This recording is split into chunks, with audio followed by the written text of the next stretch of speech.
ಯಾರು ಕೇಳಿದ್ರು ಬಿಸಿ work pressure stress ಅಂತಿರ್ತಾರಲ್ಲ, ಬರೀ ನಿಮ್ ಕಾಲಿಂದನೇ ಅದನ್ನೆಲ್ಲ ದೂರ ಮಾಡ್ಕೋಬಹುದು ಗೊತ್ತಾ.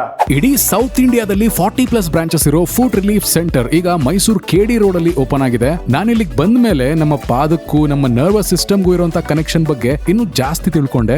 ಇಲ್ಲಿರೋ ಎಕ್ಸ್ಪರ್ಟ್ ಥೆರಪಿಸ್ಟ್ ಗಳು ನಿಮ್ಮ ಪಾದನ ಕಾಲ್ನ ರಿಫ್ಲೆಕ್ಸಾಲಜಿ ಟೆಕ್ನಿಕಲಿ ಮಸಾಜ್ ಮಾಡಿ ಕಾಲಲ್ಲಿರೋ ಪ್ರೆಷರ್ ಪಾಯಿಂಟ್ಸ್ ನ ಆಕ್ಟಿವೇಟ್ ಮಾಡ್ತಾರೆ. ಇದರಿಂದ ನಿಮ್ ದೇಹ ಬರೀ ರಿಲ್ಯಾಕ್ಸ್ ಆಗೋದಷ್ಟೇ ಅಲ್ಲ, ನಿಮ್ ದೇಹದ ಆರ್ಗನ್ಸ್ ಎಲ್ಲ ಆಕ್ಟಿವ್ ಆಗುತ್ತೆ. ಇದನ್ನ ಯಾರು ಬೇಕಾದ್ರೂ ಮಾಡಿಸ್ಕೋಬಹುದು. ಎಸ್ಪೆಷಲಿ ಡಯಾಬಿಟೀಸು, ಕಾಲೂತ, ವೆರಿಕೋಸ್ ವೇನ್ ಸಮಸ್ಯೆ ಇರೋರ್ಗಂತೂ ಇದು ತುಂಬಾ ರಿಲೀಫ್ ಕೊಡುತ್ತೆ. ಹಾಗೆ ಪ್ರೆಗ್ನೆಂಟ್ ಲೇಡೀಸ್ ಕೂಡ ಇಲ್ಲಿಗೆ ಬಂದು ಫುಟ್ ಮಸಾಜ್ ತಗೋಬಹುದು. ಜೊತೆಗೆ ಇಲ್ಲಿ ಬಾಡಿ ಮಸಾಜ್ ಫೆಸಿಲಿಟಿನೂ ಇದೆ. ಅದಕ್ಕೆ ಜೆಂಟ್ಸ್ ಅಂಡ್ ಲೇಡೀಸ್ ಸೆಪರೇಟ್ ಆಗಿದ್ದಾರೆ. ಹಾನೆಸ್ಟ್ಲಿ ಬರೀ ಒಂದು ವಿಸಿಟ್ ಅಲ್ಲೇ ನಿಮ್ ಬಾಡಿಲ್ ಆಗೋ ಡಿಫರೆನ್ಸ್ ನಿಮ್ಗೆ ಫೀಲ್ ಆಗೋದಂತೂ ಗ್ಯಾರಂಟಿ. ಜಸ್ಟ್ 1000 ರೂಪೀಸ್ ಇಂದ ಇಲ್ಲಿ ಪ್ಯಾಕೇಜಸ್ ಶುರು ಆಗ್ತಿದೆ. ಸೊ ಇದು ಕಂಪ್ಲೀಟ್ಲಿ ವರ್ತ್. ಟ್ರಸ್ಟ್ ಮೀ, ಇದೊಂದು ಬೆಸ್ಟ್ ರಿಲ್ಯಾಕ್ಸೇಷನ್ ಥೆರಪಿ ಆಗಿತ್ತು. ಅಂಡ್ ನೀವಂತೂ ಇದನ್ನ ಒಂದ್ಸಲನಾದ್ರೂ ಎಕ್ಸ್ಪೀರಿಯನ್ಸ್ ಮಾಡಲೇಬೇಕು. ಅದಕ್ಕೆ ನಮ್ಮ ಮೈಸೂರು KD ರೋಡ್ ಅಲ್ಲಿರುವಂತಹ ಫುಡ್ ರಿಲೀಫ್ ಸೆಂಟರ್ಗೆ ವಿಸಿಟ್ ಮಾಡೋದು ಮರಿಬೇಡಿ. ಅಂಡ್ ಸ್ಕ್ರೀನ್ ಮೇಲೆ ಕಾಣ್ತಿರೋ ಈ ನಂಬರ್ಗೆ ಕಾಲ್ ಮಾಡಿ ಅಪಾಯಿಂಟ್ಮೆಂಟ್ ತಗೊಳ್ಳಿ. ಮರಿಬೇಡಿ, ನಮ್ಮ ಪೇಜ್ನು ಹಂಗೆ ಫಾಲೋ ಮಾಡ್ಕೊಳ್ಳಿ.